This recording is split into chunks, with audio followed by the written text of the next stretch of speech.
नमस्कार दोस्तों, स्वागत है आपका आपके अपने YouTube channel Eklavya academy a way of success, जहां पर हम बात कर रहे हैं संपूर्ण मध्य प्रदेश सामान्य ज्ञान की कंप्लीट मध्य प्रदेश जीके। और इस क्रम में हम पढ़ रहे हैं मध्य प्रदेश का भूगोल, ज्योग्राफी ऑफ मध्य प्रदेश। तो ज्योग्राफी ऑफ मध्य प्रदेश में है यह हमारा आज का चौथा वीडियो है। तो इस टॉपिक में हम बात करेंगे मध्य प्रदेश की जलवायु की, क्लाइमेट ऑफ मध्य प्रदेश। तो आगे बढ़ने से पहले मैं आपको बता दूं कि वीडियो को अंत तक ज़रूर देखें। वीडियो के बीच में आपसे कुछ प्रश्न पूछे जाते हैं जिनका उत्तर आपको कमेंट बॉक्स पर कमेंट कर देना है।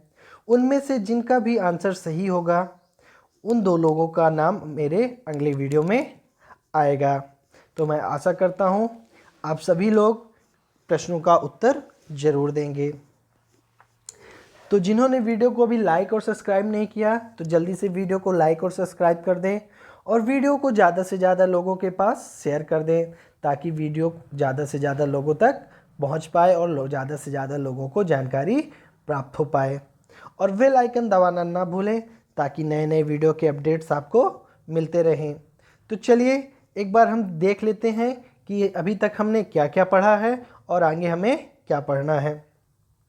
तो हमने मध्य प्रदेश का सामान्य परिचय पढ़ लिया है, फिर मध्य प्रदेश का प्राकृतिक विभाजन पढ़ लिया है। आज हम पढ़ेंगे मध्य प्रदेश की जलवायु।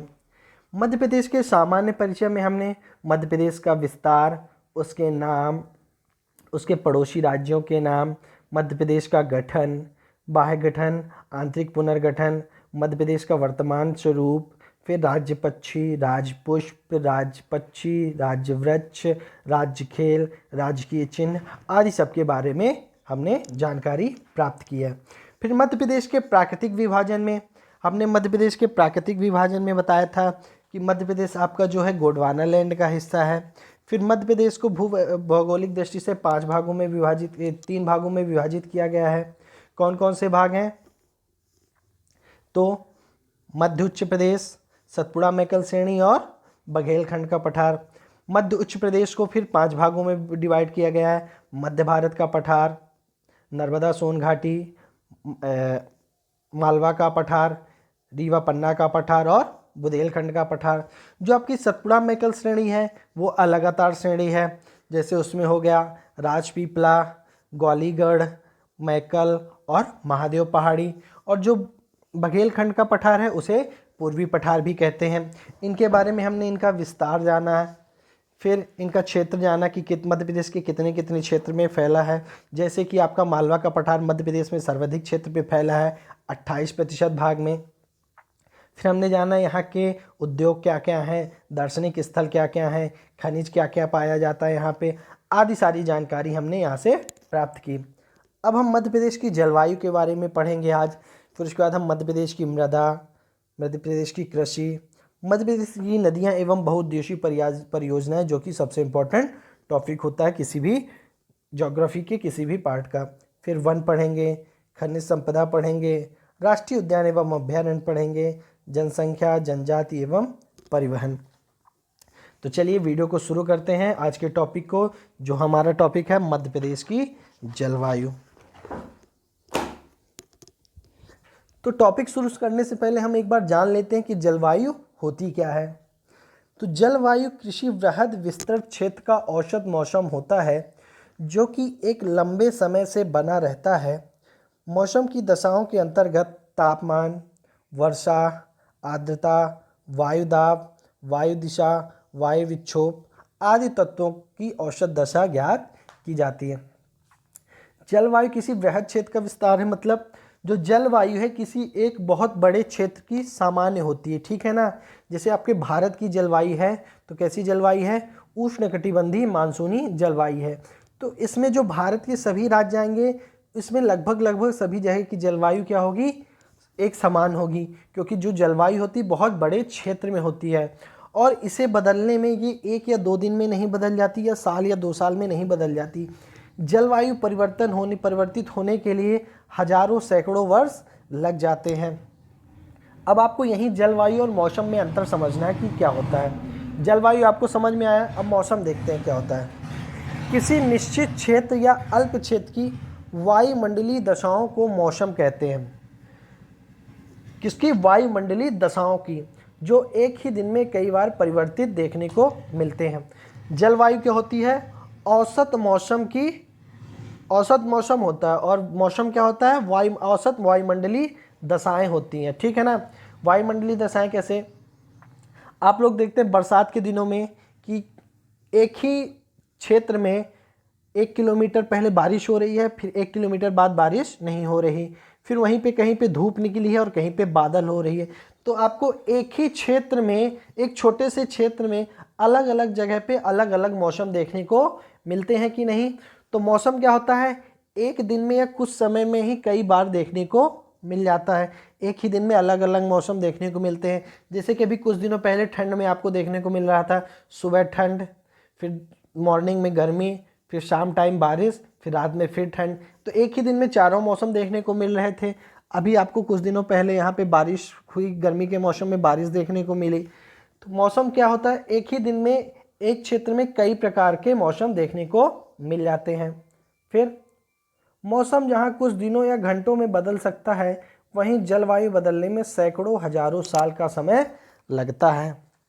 ठीक है दोस्तों, चलिए आगे चलते हैं। मध्य प्रदेश की जलवायु। मध्य प्रदेश की जलवायु, अब थोड़ा मध्य प्रदेश की जलवायु के बारे में अपन समझते हैं। मध्य प्रदेश की जलवायु भारत के समान ही मानसूनी प्रकार की जलवायु है। जैसा कि मैंने अभी आपको बताया था कि भारत की जलवायु कैसी है? उष्णकटिबंधीय मानसूनी जलवायु है। तो आपके जो मध्य प्रदेश की भी जलवायु है वो कैसी जलवायु है? उष्णकटिबंधीय मानसूनी जलवायु। ये क्वेश्चन कई बार पूछ चुका है कि मध्य प्रदेश की जलवायु कैसी जलवायु है। तो मध्य प्रदेश की जलवायु उष्णकटिबंधीय मानसूनी जलवायु है। यहाँ की जलवायु को प्रभावित करने वाले कारकों में समुद्र तट से दूरी, अक्षांशीय स्थिति, औसत ऊंचाई, प्राकृतिक वनस्पति, धरातलीय स्वरूप, वायु दिशा आदि प्रमुख है। ठीक है।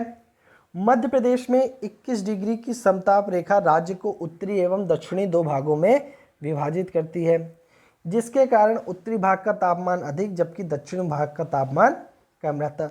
एक 21 डिग्री का तापमान है जो मध्य प्रदेश को दो भागों में डिवाइड करता है, उत्तरी और दक्षिणी में। उत्तर दिशा में क्या होता है? तापमान अधिक होता है, और दक्षिण दिशा में क्या होता है? तापमान कम होता है। इसका कारण क्या है देख लेते हैं। मध्य प्रदेश की जलवायु उष्णकटिबंधीय स्वरूप प्रदान करने का श्रेय कर्क रेखा को जाता है। तो मध्य प्रदेश की जलवायु को उष्णकटिबंधीय स्वरूप प्रदान करने का श्रेय किसको जाता है? कर्क रेखा को जाता है। क्यों? क्योंकि जो कर्क रेखा है वह मध्य प्रदेश के मध्य भाग से होकर निकलती है और लगभग 14 जिलों से होकर निकलती है। कितने जिलों से होकर निकलती है? लगभग 14 जिलों से होकर निकलती है। तो एक क्वेश्चन यहाँ से आपका ये भी बनता है कि कर्क रेखा मध्य प्रदेश के कितने जिलों से होकर निकलती है? तो कर्क रेखा मध्य प्रदेश के लगभग 14 जिलों से होकर निकलती है। अब आपको क्या करना है? उन जिलों का नाम आपको याद रखना है, क्योंकि एग्जाम में कई बार पूछ सकता है कि कौन सा जिला कर्क रेखा के ऊपर है या नीचे है, या कौन से जिलों से कर्क रेखा होकर गुजरती है। भारत में अन्य राज्यों के समान 21 मार्च के बाद सूर्य, यहाँ पे सूर्य नहीं है, सूर्य है, सूर्य उत्तर की तरफ प्रस्थान करने लगता है। तो एक क्वेश्चन यहाँ से भी आपको एक बार एग्जाम में आया था, किसी एग्जाम में, मेरे को याद नहीं है, कि सूर्य उत्तरायण कब होने लगता है? तो 21 मार्च के बाद सूर्य उत्तरायण होने लगता है, मतलब उत्तर दिशा की ओर जाने लगता है, जिसके कारण तापमान में वृद्धि होती है तथा 21 जून को कर्क रेखा के निकट सूर्य लंबवत होता है। ठीक है ना। तो 21 जून को सूर्य कहाँ पे होता है? कर्क रेखा के निकट लंबवत होता है। अब आपको बताना है कि 21 जून का दिन किस लिए खास होता है। ठीक है। आज का क्वेश्चन क्या है आपका कि 21 जून को क्या होता है? जब सूर्य कर्क रेखा पर लंबवत होता है तो 21 जून को क्या होता है? यहाँ पे आपका आज का पहला क्वेश्चन ये है, जिसका आंसर आपको कमेंट बॉक्स पर कमेंट कर बताना है। अब मध्य प्रदेश की जलवायु को निम्नलिखित भागों में विभाजित किया गया है। तो मध्य प्रदेश की जलवायु को सामान्यतः 5 भागों में डिवाइड किया गया है। मालवा पठार क्षेत्र, उत्तर का मैदानी क्षेत्र, विंध्य पर्वतीय क्षेत्र, नर्मदा घाटी क्षेत्र और बघेलखंड का पठार क्षेत्र। अब चलिए इनके बारे में अलग अलग डिस्कस करते हैं। तो आपको मैं एक बार मैप में दिखा देता हूँ। ये जो आपका उत्तर दिशा में कौन सा हो गया, उत्तर का मैदानी क्षेत्र, जिसे अपन ने प्राकृतिक विभाजन में मध्य भारत का पठार और बुंदेलखंड का पठार देखा था। फिर मालवा का पठार तो मालवा का पठार ही था, जिसको अपन मालवा के पठार में पढ़े थे। नर्मदा घाटी क्षेत्र में नर्मदा घाटी क्षेत्र ही था। फिर जहाँ पे बघेलखंड का पठार है वो बघेलखंड का ही पठार था। फिर जो आपका ये रीजन आ गया विंध्य पर्वतीय क्षेत्र, इसको अपन ने क्या पढ़ा था, रीवा पन्ना का पठार पढ़ा था। और ये वाला रीजन जहाँ पर्वतीय क्षेत्र है इसको अपन ने क्या पढ़ा था, सतपुड़ा पर्वत श्रेणी पढ़ा था। तो आपको शायद मैप में याद होगा कहाँ पे क्या था। तो ये आपका मालवा का पठार जिसका कितना हिस्सा था, 28% जलवायु के उसमें प्राकृतिक विभाजन में पड़ा था। ये उत्तर का मैदानी क्षेत्र हो गया। ये नर्मदा घाटी क्षेत्र हो गया। ये बघेलखंड का पठार हो गया और ये विंध्य पर्वतीय क्षेत्र हो गया। अब चलिए इनके बारे में डिटेल से जानकारी प्राप्त करते हैं। उत्तर का मैदान, इसमें बुंदेलखंड, मध्य भारत तथा रीवा पन्ना का पठार शामिल है। जैसा कि मैंने आपको अभी बताया था कि इसमें क्या क्या शामिल है, बुंदेलखंड का पठार, मध्य भारत का पठार और रीवा पन्ना का पठार शामिल है। समुद्र से दूर स्थित होने के कारण उत्तर के मैदानी क्षेत्र की जलवायु महाद्वीपीय प्रकार की जलवायु है। महाद्वीपीय प्रकार की जलवायु कैसे है, उष्णकटिबंधीय मानसूनी जलवायु है, जिस कारण यहाँ ग्रीष्म ऋतु में मौसम अधिक गर्म तथा शीत ऋतु में मौसम अधिक ठंडा होता है। फिर गर्मियों में उत्तर के मैदानी क्षेत्र का औसत तापमान 40 डिग्री सेल्सियस से 45 डिग्री सेल्सियस तथा शीत ऋतु में 15 डिग्री सेल्सियस से 18 डिग्री सेल्सियस के मध्य होता है। तो आपको यहाँ पे तापमान याद रखना कि तापमान कितना रहता है, तो 40 से 45 अधिकतम और 15 से 18 न्यूनतम रहता है। औसत वर्षा 75 सेंटीमीटर से कम होने के कारण यह क्षेत्र उप आर्द्र प्रदेश की श्रेणी में आता है। यहाँ पे मतलब वर्षा क्या होती है, कम होती है, ठीक है ना। लेकिन यहाँ पे जो मिट्टी है, कौन सी मिट्टी पाई जाती है, जलोढ़ मृदा पाई जाती है, जो कि चंबल नदी के निक्षेपों द्वारा बनती है। और उधर ऊपर कौन सा है, यमुना नदी है, ठीक है। फिर आते हैं मालवा का पठार।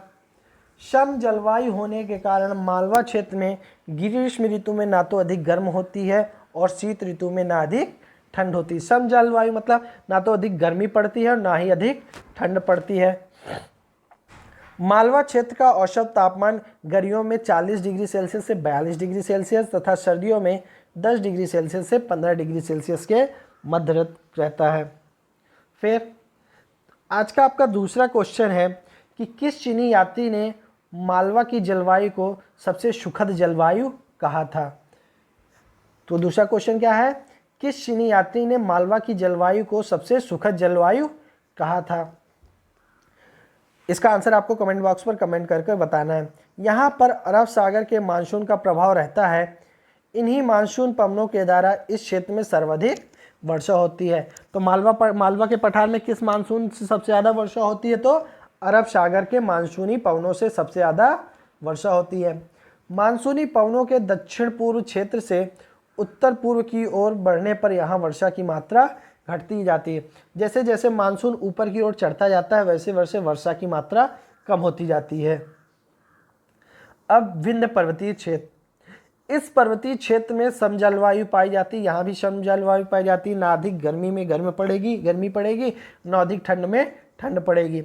विंध्य पर्वतीय क्षेत्र में ग्रीष्म ऋतु में ना तो अधिक गर्मी होती है और ना ही शीत ऋतु में अधिक ठंड पड़ती है। मध्य प्रदेश के प्रमुख स्थल पचमढ़ी एवं अमरकंटक इसी पर्वतीय क्षेत्र में आते हैं। तो जो आपके हिल स्टेशन है कौन से, पचमढ़ी, और दूसरा हिल स्टेशन अमरकंटक को भी कहा गया है। और तो ये दोनों हिल स्टेशन किस में आते हैं, विंध्य पर्वतीय क्षेत्र में आते हैं। विंध्य पर्वतीय क्षेत्र में वर्षा दक्षिण पश्चिम मानसून की दोनों शाखाओं मतलब एक अरब सागर की शाखा और दूसरी बंगाल की खाड़ी की शाखा से आने वाली मानसून के द्वारा वर्षा होती है। जैसे कि मालवा के पठार में अपन ने पढ़ा था कि वर्षा किस मानसून से होती है, तो अरब सागर से आने वाली मानसूनी पवनों से वर्षा होती है। लेकिन जो आपके विंध्य पर्वतीय क्षेत्र में वर्षा होती है, कहाँ से होती है, अरब सागर एवं बंगाल की खाड़ी दोनों से आने वाली मानसून पवनों से वर्षा होती है। फिर है नर्मदा घाटी क्षेत्र। कर्क रेखा के समीप स्थित होने के कारण नर्मदा घाटी क्षेत्र में ग्रीष्म ऋतु में मौसम अधिक गर्म किंतु शीत ऋतु में सामान्य ठंड रहती है। इस क्षेत्र में अधिकतम औसत दैनिक तापमात्रा मई में तथा न्यूनतम तापांतर दिसंबर में रहता है। यहाँ वर्षा सामान्यतः 57 से 143 सेंटीमीटर के मध्य होती है तथा वर्षा की मात्रा पूर्व से पश्चिम दिशा की ओर कम होती जाती है। जैसे जैसे मानसून पूर्व से पश्चिम दिशा की ओर बढ़ेगा वैसे वैसे वर्षा की मात्रा क्या होती जाएगी, कम होती जाएगी। फिर नर्मदा घाटी क्षेत्र की प्रमुख नदियाँ नर्मदा, दूधी, तवा तथा शक्कर है। ये जो दूधी, तवा तथा शक्कर है नर्मदा नदी की सहायक नदी है। जो आपका पचमढ़ी है वो तवा नदी के किनारे ही बसा हुआ है। फिर बघेलखंड का पठार। कर्क रेखा बघेलखंड के पठार को दो भागों में विभाजित करती है, इसलिए इस क्षेत्र की जलवायु मानसूनी प्रकार की है। बघेलखंड क्षेत्र में ग्रीष्म ऋतु का औसत वार्षिक तापमान 35 डिग्री सेल्सियस तथा शीत ऋतु का औसत तापमान 12.5 डिग्री सेल्सियस रहता है। सोन नदी बघेलखंड पठारी क्षेत्र से होकर बहने वाली प्रमुख नदी है, जिसमें औसत वार्षिक वर्षा लगभग 125 सेंटीमीटर होती है। फिर मध्य प्रदेश के लगभग सभी स्थानों में दैनिक तापांतर मार्च में सबसे अधिक होता है, क्योंकि इस माह में आकाश स्वच्छ रहता है, वह वायु में आर्द्रता बहुत कम पाई जाती है। तो दैनिक तापांतर मार्च में सबसे ज़्यादा होता है और सबसे ज़्यादा गर्मी कब पड़ती है, मई के महीने में सबसे ज़्यादा गर्मी पड़ती है। ये तो हो गया जलवायु। अब अपन मध्य प्रदेश के ऋतुओं के बारे में जानकारी प्राप्त करेंगे। तो मध्य प्रदेश में ऋतुएं, मध्य प्रदेश में सामान्यतः 3 ऋतु होती हैं, ग्रीष्म ऋतु, वर्षा ऋतु और शीत ऋतु। अब चलिए इनके बारे में जानकारी प्राप्त करते हैं। ग्रीष्म ऋतु, मध्य प्रदेश में ग्रीष्म ऋतु मार्च के मध्य से जून के मध्य तक रहती है। कब से कब तक रहती है, मार्च से लेकर जून तक रहती है। 21 मार्च के बाद जब सूर्य या शुरू नहीं है सूर्य उत्तरायण होने के कारण तापमान में वृद्धि तथा वायु दाब कम होने लगता है, जिसके परिणाम स्वरूप मई माह में भीषण गर्मी पड़ती है। मध्य प्रदेश में मई माह का औसत तापमान लगभग 40 डिग्री सेल्सियस रहता है। तो आपका जो मई माह का औसत तापमान है कितना रहता है, 40 डिग्री सेल्सियस। सबसे अधिक तापांतर किस महीने में रहता है, तो तापांतर आपका मार्च महीने में रहता है। सबसे अधिक तापमान किस महीने में रहता है, तो सबसे अधिक तापमान आपका मई महीने में रहता है। फिर मध्य प्रदेश का सबसे गर्म स्थान गंज बशौदा जो कि विदिशा में है। तो ये इंपॉर्टेंट क्वेश्चन यहाँ से बनता है कि मध्य प्रदेश का सबसे गर्म स्थान कौन सा है, तो मध्य प्रदेश का सबसे गर्म स्थान गंज बशौदा जो कि विदिशा जिले में है। ग्रीष्म ऋतु में चलने वाली तेज धूल भरी आंधी को सामान्यतः लू कहा जाता है। ठीक है।